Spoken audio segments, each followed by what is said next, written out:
오늘 예배를 통해 함께 은혜 받으실 하나님의 말씀은 마가복음 5장 3절에서 20절까지의 말씀입니다. 신약성경 60페이지 마가복음 5장 3절에서 20절의 말씀을 교독하도록 하겠습니다.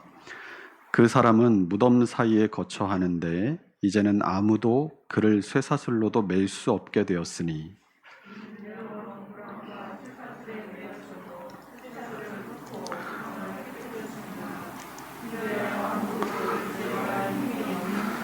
밤낮 무덤 사이에서나 산에서나 늘 소리 지르며 돌로 자기의 몸을 해치고 있었더라.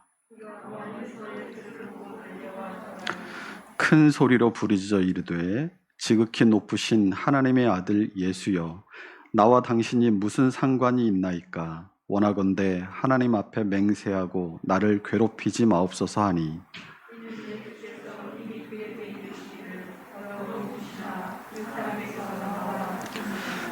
이에 물으시되 내 이름이 무엇이냐? 이르되 내 이름은 군대니 우리가 많음이니이다 하고, 마침 거기 돼지의 큰 떼가 산 곁에서 먹고 있는지라.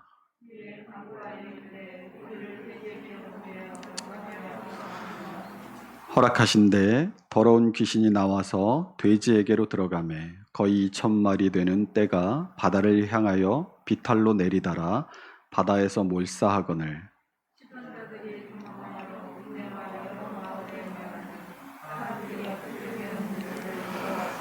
예수께 이르러 그 귀신 들렸던 자, 곧 군대 귀신 집혔던 자가 옷을 입고 정신이 온전하여 앉은 것을 보고 두려워하더라.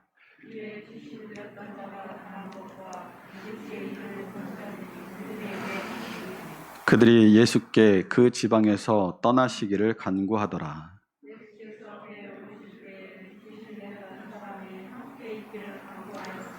허락하지 아니하시고 그에게 이르시되 집으로 돌아가 주께서 내게 어떻게 큰 일을 행하사 너를 불쌍히 여기신 것을 내 가족에게 알리라 하시니, 그가 가서 예수께서 자기에게 어떻게 큰 일을 행하셨는지를 대가분리에 전파하니 모든 사람이 놀랍게 여기더라. 아멘.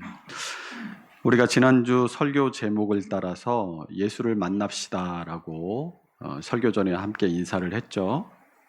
그런데 오늘 주보를 한번 보십시오. 오늘 설교 제목을 보니까 예수를 만나니라 2입니다. 그래서 오늘도 한번 인사를 하고 설교를 했으면 좋겠습니다. 우리 지난주처럼 눈을 좀 마주치시고 또 손도 좀 잡으시면서 오늘도 예수님을 만납시다 하고 한번 인사합시다. 오늘도 예수님을 만납시다. 오늘도 예수님을 만납시다. 할렐루야. 우리는 방금 말씀드린 대로 지난 시간에 예수를 만나니라라는 제목으로 예수를 만난 사람이 어떻게 변화되고 또 어떻게 변화되어야 하는가를 함께 살펴봤습니다. 예수를 만나고 그 마음에 주님을 모셔드린 사람은 반드시 바른 방향으로 변화됩니다.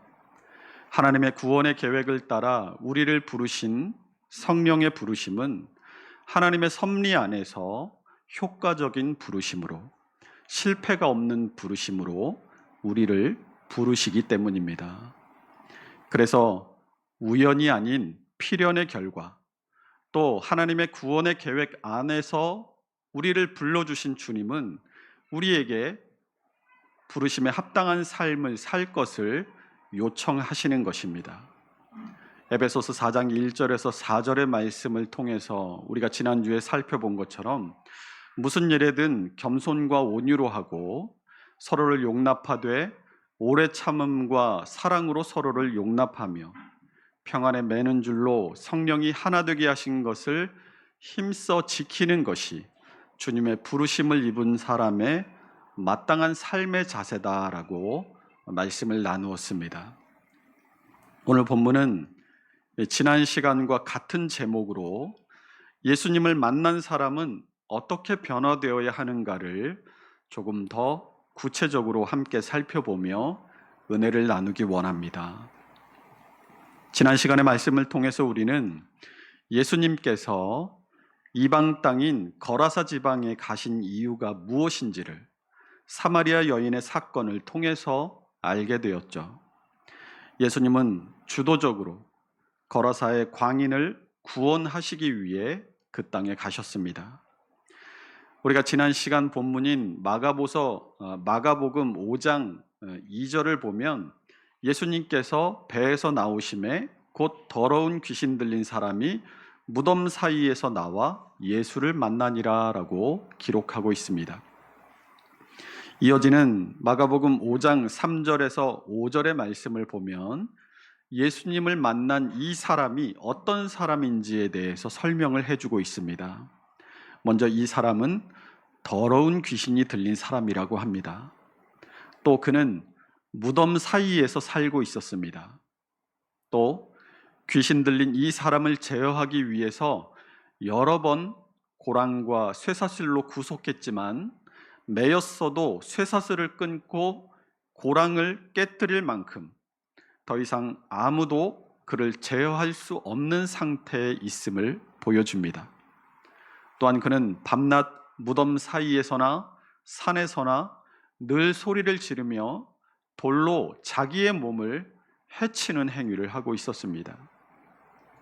이 사람이 무덤이나 산에 기거하고 있다라는 것은 이 사람이 사회적 죽음의 상태에 있음을 말해줍니다.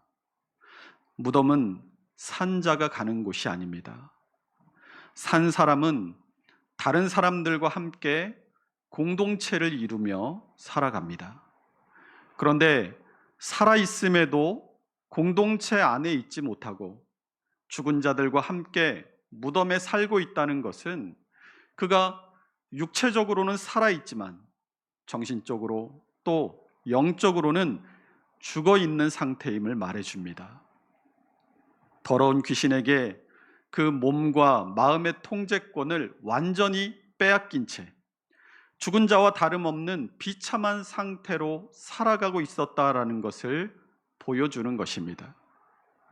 본문 안에는 이 사람의 배경에 대해서 설명해 주는 부분이 더 있는데 마가복음 5장 9절의 말씀입니다. 우리 한번 읽어보겠습니다.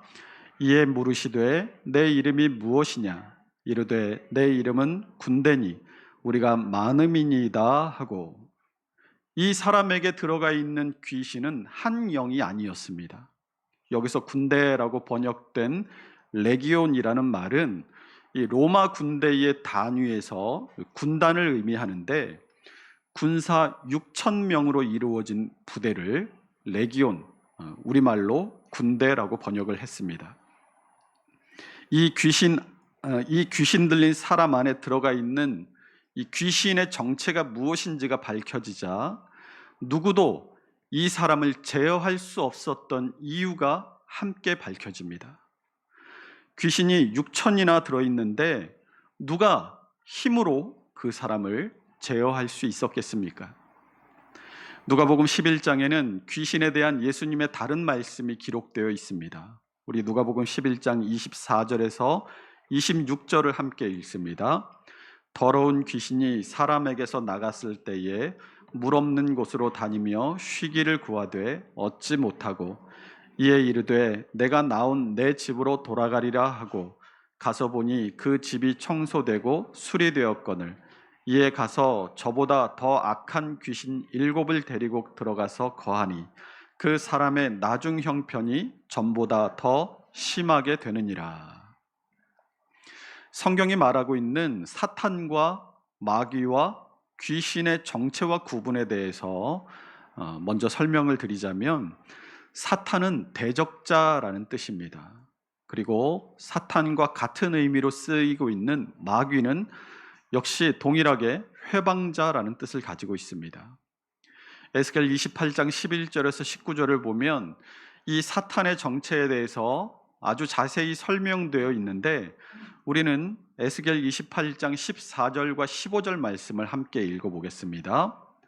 너는 기름 부음을 받고 지키는 그룹이며 내가 너를 세우매 내가 하나님의 성산에 있어서 불타는 돌들 사이에 왕래하였도다. 내가 지음을 받던 날로부터 내 모든 길에 완전하더니 마침내 내게서 불의가 드러났도다. 이 말씀처럼 사탄은 하나님께로부터 지음받은 천사들의 우두머리, 천사장이었으나 하나님을 대적하고 범죄하여서 쫓겨나 타락한 천사입니다. 데살로니가 후서 2장 4절이 그는 대적하는 자라 신이라 불리는 모든 것과 숭배함을 받는 것에 대항하여 그 위에 자기를 높이고 하나님의 성전에 앉아 자기를 하나님이라고 내세우느니라 라고 말씀하는데, 여기서 자기를 하나님이라고 내세우는 자의 정체가 바로 사탄입니다. 아담과 하와를 이 사탄이 유혹할 때도 사탄은 피조물인 인간이 창조주이신 하나님을 대적하게 함으로써 그들을 범죄에 빠뜨렸습니다. 우리는 사탄과 마귀를 혼용해서 쓰거나 혹은 사탄 마귀라고 하나의 표현으로 사용하는데, 이 사탄은 히브리어입니다. 그리고 우리말 성경에 이 마귀로 번역된 헬라어인 디아블로는 이 히브리어인 사탄을 헬라어로 번역한 것이 디아블로, 마귀라는 표현입니다. 그러니까 이 성경에서 사탄과 마귀가 사실은 번역만 다를 뿐 같은 말이라는 거죠. 그래서 계시록 12장 9절 말씀에 보면 마귀라고도 하고 사탄이라고도 하며라고 이 사탄과 마귀가 같은 존재임을 밝혀주고 있습니다. 그런데 귀신은 좀 다릅니다. 귀신은 헬라어로 다이몬이라고 하는데 여기서 영어의 데몬, 악령이라는 단어가 나오게 됐습니다. 성경은 사탄과 마귀를 모두 단수로 표현합니다. 하나라는 거죠. 그런데 귀신은 단수로도 쓰이고 복수로도 쓰입니다. 여러 영이라는 겁니다. 예수님께서 마태복음 25장 41절에서 마귀와 그 사자들을 위하여 예비된 영원한 불에 들어가라고 말씀하시는 것처럼 이 귀신, 이 다이몬은 사탄 마귀의 추종자들이다라고 말할 수 있습니다. 어떤 사람은 귀신의 존재에 대해서 이 사람이 죽어서 천국이나 지옥으로 가지 못하고 이 세상에 남아있는 영적인 존재다라고 말을 하기도 하는데, 그건 전혀 성경적이지 않습니다. 성경은 사람이 죽으면 반드시 그의 믿음과 생전의 행함대로 천국과 지옥으로 가게 됨을 말씀합니다. 영화나 드라마에서처럼 원한이 남아서 혹은 이 이승에 할 일이 남아서 구천을 계속 떠돌다가 그게 해결되면 소멸하는 존재가 아니라는 거예요. 예수님께서 십자가의 강도에게 누가복음 23장 43절에서 오늘 내가 띄워주세요. 오늘 내가 나와 함께 낙원에 있으리라 말씀하신 것처럼 이 죽은 자는 죽는 그 순간 주님의 품에 안기거나 지옥불에 떨어지게 되는 것입니다.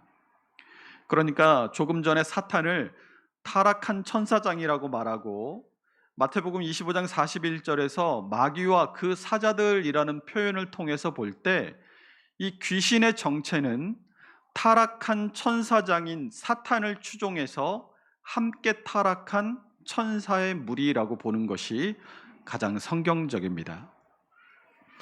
귀신이 들렸다라고 우리가 흔히 표현을 할 때 이 귀신이 들렸다는 것은 이질적인 타인격이 사람 안으로 들어와서 그 사람의 육체와 영혼을 지배하는 것인데, 그 타인격이 방금 살펴본 것처럼 영적인 존재이기 때문에 육적으로는 절대로 물리칠 수가 없습니다. 이 사탄 마귀와 귀신의 목적은 동일하게 단 한 가지입니다. 그 사람을 멸망에 이르게 하는 것입니다. 그런 타인격이 하나가 아니라 자기보다 더 악한 7 귀신을 데리고 들어가면 어떻게 되겠어요? 그 안에 8 귀신이 각자 자기 마음대로 이 사람을 조종하려고 난리를 치는데 이 사람이 온전할 리가 있겠습니까? 그런데 한 사람 안에 6천 개의 귀신이 각자 이 한 사람을 조종하려고 드니까 얼마나 이 사람의 처지가 절망적이었겠습니까? 이 사람만 절망적인 상황이었겠습니까? 예수를 알지 못하던 때에 우리 역시 6천 개의 귀신이 우리 안에 들어와 있는 것처럼 절망적인 상황이었습니다. 에베소서 6장 12절을 함께 읽어봅니다. 우리의 씨름은 혈과 육을 상대하는 것이 아니요 통치자들과 권세들과 이 어둠의 세상 주관자들과 하늘에 있는 악의 영들을 상대함이라. 아멘. 세상 사람들은 모두 자기가 자기의 뜻대로 지금 살아가고 있다라고 생각합니다. 그러나 실상은 하나님을 모른 채 사탄의 권세 아래 있는 것이고 사탄의 목적대로 지금 멸망을 향해서 계속 끌려 들어가고 있는 거예요. 우리는 모두 이 사탄의 권세 아래 멸망을 향해 한 걸음씩 행진하고 있던 사람들이었습니다. 그런 절망적인 우리를 하나님께서 예수 그리스도의 보혈을 통해 그 값을 치르시고 자기의 것으로 삼으셨습니다. 우리가 하나님을 찾아간 것이 아니라 주님께서 우리를 찾아와 주셨습니다. 이처럼 자아를 잃어버리고 절망하고 소망 없는 인생에 주님은 언제나 주도적으로 찾아오십니다. 찾아오신 주님을 만난 귀신의 반응이 어떠했습니까? 우리 본문 6절에서 8절을 다시 한번 읽어보겠습니다. 그가 멀리서 예수를 보고 달려와 절하며 큰 소리로 부르짖어 이르되 지극히 높으신 하나님의 아들 예수여 나와 당신이 무슨 상관이 있나이까? 원하건대 하나님 앞에 맹세하고 나를 괴롭히지 마옵소서 하니 이는 예수께서 이미 그에게 이르시기를 더러운 귀신아 그 사람에게서 나오라 하셨음이라. 이 귀신이 예수님을 보고 뭐라고 합니까? 먼저 예수님의 정체, 주님의 정체를 알아봅니다. 그리고 달려와 절합니다. 그 다음에 큰 소리로 부르짖어서 하나님의 아들이심을 증거하죠. 그러나 하나님의 아들이신 예수님의 말씀에 저항합니다. 복음서와 사도행전을 살펴보면 이 귀신들의 공통적인 고백이 있습니다. 그 고백은 베드로의 고백과 똑같아요.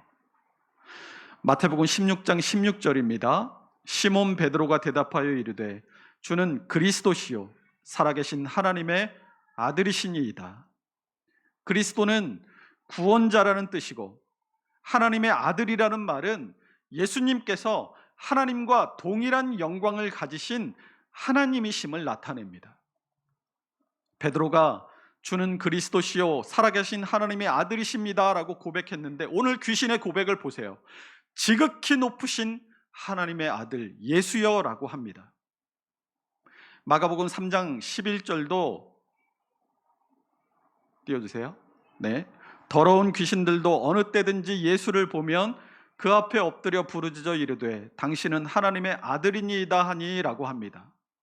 또 누가복음 4장 34절도 나사렛 예수여 우리가 당신과 무슨 상관이 있나이까? 우리를 멸하러 왔나이까? 나는 당신이 누구인 줄 아오니 하나님의 거룩한 자니이다 라고 합니다. 누가복음 4장 41절도 여러 사람에게서 귀신들이 나가며 소리질러 이르되 당신은 하나님의 아들이니이다. 예수께서 꾸짖으사 그들이 말함을 허락하지 아니하시니 이는 자기를 그리스도인 줄 알미러라 라고 기록합니다. 사도행전 19장 14절에서 16절도 보면 유대의 한 제사장 스게와의 일곱 아들도 이 일을 행하더니 악귀가 대답하여 이르되 내가 예수도 알고 바울도 알거니와 너희는 누구냐 하며 악귀 들린 사람이 그들에게 뛰어올라 눌러 이기니 그들이 상하여 벗은 몸으로 그 집에서 도망하는지라 라고 놀라운 일을 기록하고 있습니다. 복음서와 사도행전의 모든 기록에서 귀신은 예수님이 누구이신 줄 압니다. 믿는 우리도 주는 그리스도시요 살아계신 하나님의 아들이심을 고백하고, 사탄과 귀신도 주님이 그리스도이시고 살아계신 하나님의 아들이심을 동일하게 고백합니다. 그런데 다른 점이 있어요. 사탄과 귀신은 예수 그리스도를 알지만 주님의 뜻에 따를 마음이 조금도 없습니다. 오늘 본문에서도 예수님의 정체를 고백한 귀신들이 뭐라고 합니까? 본문 7절을 보세요. 큰 소리로 부르짖어 이르되 지극히 높으신 하나님의 아들 예수여, 나와 당신이 무슨 상관이 있나이까? 원하건대 하나님 앞에 맹세하고 나를 괴롭히지 마옵소서라고 합니다. 예수를 주로 고백하는 사람은 주님의 뜻에 대한 순종이 그 마음에 들어 있습니다. 내 뜻보다 주님의 뜻을 앞세우고 내 뜻을 버리고 주님의 뜻을 따라 살고자 하는 열망과 거룩한 부담감이 그 마음을 꽉 채우고 있는 것이 예수를 주로 고백한 사람의 마음입니다. 그런데 사탄과 귀신은 예수를 주로 고백하지만 주님의 뜻에 순종하려는 마음이 조금도 없다는 거예요. 그러니까 내가 주님을 나의 구주로 고백하지만 주님의 뜻에 지금 순종하는 삶을 살고 있지 않다? 이거 무슨 말입니까? 나를 지금 사탄 마귀가 붙들고 있다는 뜻이에요. 사탄 마귀의 권세를 어떻게 깨트려야 합니까? 어떻게 하면 사탄 마귀가 나를 붙들고 자기 마음대로 나를 조종하려고 할 때 그것을 어떻게 벗어날 수 있겠어요? 주님의 말씀에 순종하시기 바랍니다. 진짜 주님을 만나셔야 돼요. 진짜 주님을 만나면 마태복음 16장 16절에서 주는 그리스도시요 살아계신 하나님의 아들이십니다 라고 고백한 베드로에게 18절의 말씀을 통해서 또 내가 내게 이르노니 너는 베드로라, 내가 이 반석 위에 내 교회를 세우리니 음부의 권세가 이기지 못하리라 라고 예수님께서 말씀해 주신 것처럼 우리의 믿음을 반석 위에 세워주실 줄로 믿으시기 바랍니다. 우리가 주님의 뜻에 대한 순종의 믿음을 가질 때 악한 마귀의 권세, 음부의 권세가 틈타지 못할 줄로 믿으시길 바라요. 예수님께서 이 군대 귀신에게 그 사람에게서 나와라 라고 명령하시자 귀신들은 그 사람에게서 나올 수밖에 없었습니다. 그런데 예수님께 조건 아닌 조건을 걸어요. 우리 본문 10절에서 12절 읽어봅니다. 자기를 그 지방에서 내보내지 마시기를 간구하더니 마침 거기 큰 떼가 산 곁에서 먹고 있는지라.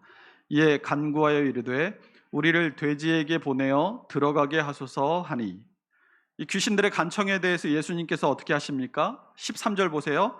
허락하신대. 예수님께서 허락하십니다. 예수님께서 야 너희들 잔말 말고 떠나라 하실 수 없었겠습니까? 예수님이 귀신들과 거래를 하셔야만 했을까요? 왜 돼지떼에게 들어가게 해달라는 귀신들의 요구를 들어주시고 또 귀신들은 왜 비탈로 내리달아서 그 돼지떼를 바다에 몰살시키게 했을까요?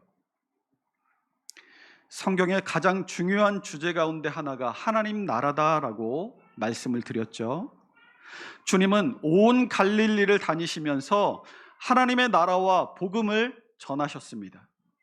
이것은 하나님의 나라의 임재와 확장을 보여주는 거예요. 지난 시간에 거라사 광인 사건의 배경에 대해서도 말씀을 드렸죠.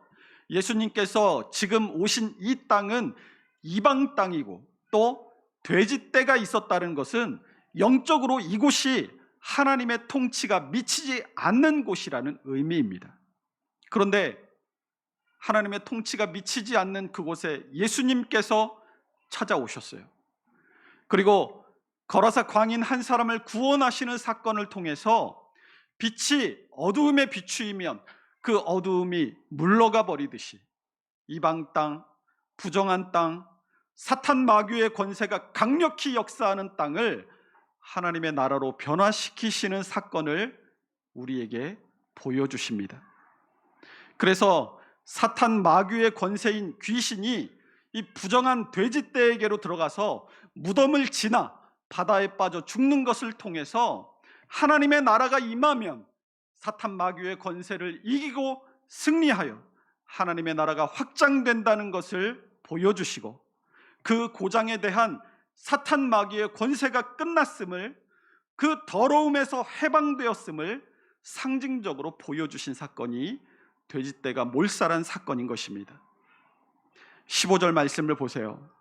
예수께서 이르러 그 귀신 들렸던 자, 곧 군대 귀신 집혔던 자가 옷을 입고 정신이 온전하여 앉은 것을 보고 두려워하더라.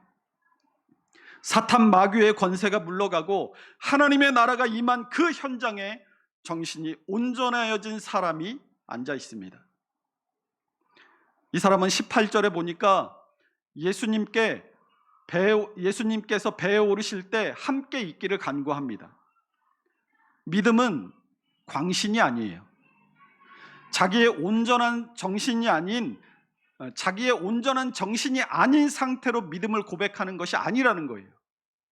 정신이 온전한 상태로 내가 주님을 믿고 그 주님에 대한 믿음의 고백을 통해 주님의 뜻에 순종하기로 결심하는 것이 믿음의 결단인 줄로 믿으시기 바랍니다. 그런데 재밌는 것은 이 동네 사람들의 반응이에요. 자신들이 어찌하지 못했던 이 귀신 들린 사람이 지금 온전해졌잖아요. 더러운 것과 사탄 마귀의 권세에 붙들려 있던 이 동네가 예수 그리스도의 사역으로 사탄 권세에서 노임을 받고 정결해지고 하나님의 나라가 그곳에 임했어요. 그러면 이런 놀라운 기적을 체험한 동네 사람들의 반응이 어떠해야 하겠습니까? 우리가 지난 시간에 거라사 광인을 주님께서 찾아오셨듯이 예수님께서 사마리아 여인을 찾아가셨다라고 말씀을 드렸잖아요. 요한복음 4장의 사마리아 여인의 사건에서도 동네 사람들의 반응이 나옵니다. 우리 함께 요한복음 4장 28절에서 30절 읽어봅니다. 여자가 물동이를 버려두고 동네로 들어가서 사람들에게 이르되 내가 행한 모든 일을 내게 말한 사람을 와서 보라. 이는 그리스도가 아니냐 하니 그들이 동네에서 나와 예수께로 오더라. 오늘 본문에서도 동네 사람들이 예수님에게 찾아 나옵니다. 오늘 본문 14절 읽어봅니다. 치던 자들이 도망하여 읍내와 여러 마을에 말하니 사람들이 어떻게 되었는지 보러 와서. 예수님을 만난 사마리아 동네 사람들과 거라사 동네 사람들의 반응이 전혀 다릅니다. 요한복음 4장 39절에서 42절 읽습니다. 여자의 말이 내가 행한 모든 것을 그가 내게 말하였다 증언하므로 그 동네 중에 많은 사마리아인이 예수를 믿은지라. 사마리아인들이 예수께 와서 자기들과 함께 유하시기를 청하니 거기서 이틀 유하심에 예수의 말씀으로 말미암아 믿는 자가 더욱 많아 그 여자에게 말하되 이제 우리가 믿는 것은 내 말로 인함이 아니니 이는 우리가 친히 듣고 그가 참으로 세상의 구주이신 줄 알미라 하였더라. 그런데 오늘 본문에서 거라사 동네 사람들의 반응이 어떻습니까? 본문 16절과 17절 읽어봅니다. 이에 귀신 들렸던 자가 당한 것과 돼지의 일을 본 자들이 그들에게 알림에 그들이 예수께 그 지방에서 떠나시기를 간구하더라. 이들은 자신들에게 임한 구원을 스스로 발로 차버렸어요. 그러나 사마리아 동네 사람들은 그 복음을 받아 예수 그리스도를 믿고 주님을 구주로 고백하여 구원을 받습니다. 요한복음 3장 19절에서 21절 읽어볼까요? 그 정죄는 이것이니 곧 빛이 세상에 왔으되 사람들이 자기 행위가 악함으로 빛보다 어두움을 더 사랑한 것이니라. 악을 행하는 자마다 빛을 미워하여 빛으로 오지 아니하나니 이는 그 행위가 드러날까 하며 진리를 따르는 자는 빛으로 오나니 이는 그 행위가 하나님 안에서 행한 것임을 나타내려 함이라 하시니라. 아멘. 여러분, 하나님의 나라가 어디에 이루어지겠습니까? 누가복음 17장 20절 21절 함께 읽어봅니다. 바리새인들이 하나님의 나라가 어느 때에 임하나이까 묻거늘 예수께서 대답하여 이르시되 하나님의 나라는 볼 수 있게 임하는 것이 아니요 또 여기 있다 저기 있다고도 못하리니 하나님의 나라는 너희 안에 있느니라. 예수 그리스도를 알고 믿고 나의 구주로 그분을 받아들일 때, 그때 하나님의 나라는 내 안에 이루어지는 줄로 믿으시기 바랍니다. 하나님의 말씀을 듣고 그 말씀 앞에 엎드리고 순종하는 사람을 통해서 하나님의 나라는 우리 안에 이루어지고, 하나님의 나라는 우리 교회 안에 이루어지고, 하나님의 나라는 우리의 삶을 통해 세상 속에 이루어지는 것입니다. 제게 정기적인 설교가 맡겨졌을 때 이전 교회에서도 에베소서를 강의했습니다. 그리고 우리 교회를 개척하고 난 뒤에 특별한 행사나 절기 설교가 아닌 이상 계속해서 기도하면서 성경의 한 권을 택하고 그 성경을 순서대로 쭉 설교하는 강해 설교를 해오고 있습니다. 강해 설교를 하다 보면 설교 준비가 참 어렵습니다. 어떤 분은 설교 본문이 나와 있으니까 강해 설교 준비하는 게 쉽다라고 말하는 분도 있는데 전혀 그렇지 않습니다. 성경은 여러분 읽어보면 우리의 이성이나 지식으로 이해가 되는 부분도 있지만 도저히 이해가 되지 않는 부분도 있죠. 강해 설교는 그 부분을 피해 갈 수가 없습니다. 아무리 이해가 안 가고 해석이 어려워서 도대체 왜 이런 말씀이 성경에 있냐고 성경을 팽개치고 싶어도 강해 설교는 순서대로 설교해야 되기 때문에 그 부분을 넘어갈 수가 없고, 그래서 더 많은 연구와 묵상과 기도가 필요한 것이 강해 설교입니다. 주제를 따라 하는 주제 설교는 내가 하고 싶은 설교를 내가 하고 싶은 본문을 택해서 할 수도 있고, 또 어려운 주제다 하면 그 어려운 주제를 피해서 다른 본문을 선택할 수 있기 때문에 오히려 쉬운 거예요. 그리고 강해 설교는 차근차근 이 말씀을 듣는 청중들의 믿음을 꾸준히 키워줄 수 있다는 데 큰 장점이 있고, 또 다른 현실적인 장점은 표적 설교를 한다라는 의혹을 피할 수 있다는 데 있습니다. 그런데 사실 이 표적 설교라는 용어도 바르게 이해한다면 하나님의 말씀이 쏘는 표적이 어디입니까? 말씀을 듣는 청중들, 바로 여러분의 심령 아닙니까? 당연히 모든 설교는 그 말씀을 듣는 모든 청중의 마음에 가서 박혀야 하기 때문에 다 표적 설교인 거예요. 설교가 청중인 우리의 심령에 와서 박힐 때, 히브리서 4장 12절이 하나님의 말씀은 살아있고 활력이 있어 좌우에 날선 어떤 검보다도 예리하여 혼과 영과 및 관절과 골수를 찔러 쪼개까지 하며 또 마음의 생각과 뜻을 판단한다라고 말씀하고 있는 것처럼, 하나님의 말씀이 우리의 마음을 변화시키는 능력으로 나타나게 되는 줄로 믿으시기 바랍니다. 오늘 본문도 장로교 목사님들이 같은 본문으로 설교한 내용들을 한번 여러분 찾아보십시오. 그리고 우리 교단에서 인정하는 건전한 주석들이 있다면 한번 찾아보십시오. 다 대소동의하게 저와 비슷한 성경 해석을 합니다. 혹여나 오늘 설교를 듣고 누군가가 나 들으라고 표적 설교하네 할까 봐서 말씀드리는 거예요. 말씀을 듣고 그 말씀에 순종하고 겸손하게 나 자신을 말씀 앞에 내려놓을 때 내 인생에 변화가 온다는 것을 잊지 마시기 바랍니다. 또 한 가지, 하나님께서 우리가 말씀을 들을 때 우리 안에 기쁨과 평안을 주시는 것을 여러분 경험해 보시죠? 그런데 그 기쁨과 평안을 언제 주십니까? 말씀을 듣고 한 귀로 듣고 한 귀로 흘려버릴 때? 아니면 말씀을 듣고 그 말씀이 내 마음을 불편하게 하고 꼭 나한테 찝어서 하는 소리 같아서 목사님이 미울 때? 그때 기쁨과 평안이 찾아옵니까?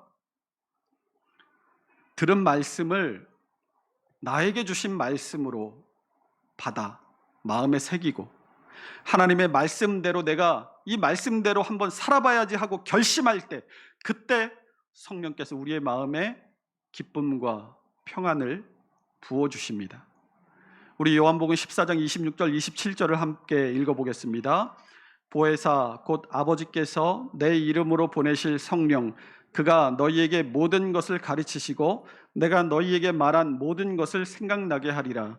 평안을 너희에게 끼치노니 곧 나의 평안을 너희에게 주노라. 내가 너희에게 주는 것은 세상이 주는 것과 같지 아니하리라. 너희는 마음에 근심하지도 말고 두려워하지도 말라. 주님이 주시는 평안은 세상 것과 같지 않다고 말씀하십니다. 그런데 언제 주신다고요? 보혜사 곧 아버지께서 내 이름으로 보내실 성령 그가 너희에게 모든 것을 가르치시고 내가 너희에게 말한 모든 것을 생각나게 하실 때 그때 주신다라는 거예요. 말씀과 상관없이 살면서 주님이 왜 나한테는 평안을 안 주실까? 그거 고민할 필요 없어요. 그런 일은 일어나지 않습니다. 그런 일은 일어나지 않는 거예요.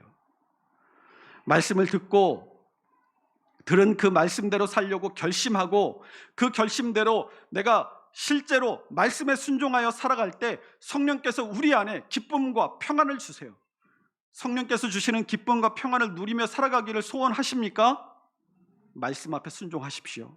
반드시 기쁨과 평안을 풍성하게 부어주실 것입니다.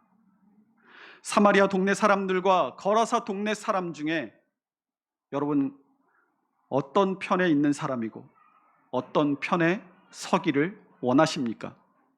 오늘 설교 제목이 예수를 만나니라 라잖아요. 예수님을 만난 사람은 단 한 명도 예외 없이 선택을 강요받습니다. 주님을 구주로 모시고 주님의 뜻에 순종하는 삶을 살 거냐, 아니면 주님을 거절하고 사탄 마귀의 권세 아래 계속 살아갈 거냐, 그걸 강요받아요. 여호수아가 가나안 정복 전쟁을 마무리하면서 유언을 남깁니다. 여호수아 24장 15절 말씀입니다.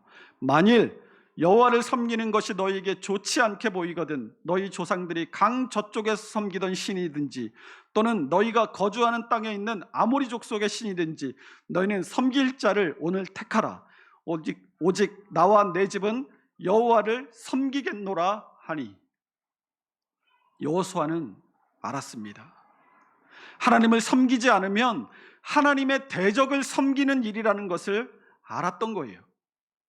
찰스 스펄절 목사님이 신앙의 중간지대란 없다라는 유명한 책을 남기셨습니다. 이 책의 제목처럼 신앙의 중간은 없어요.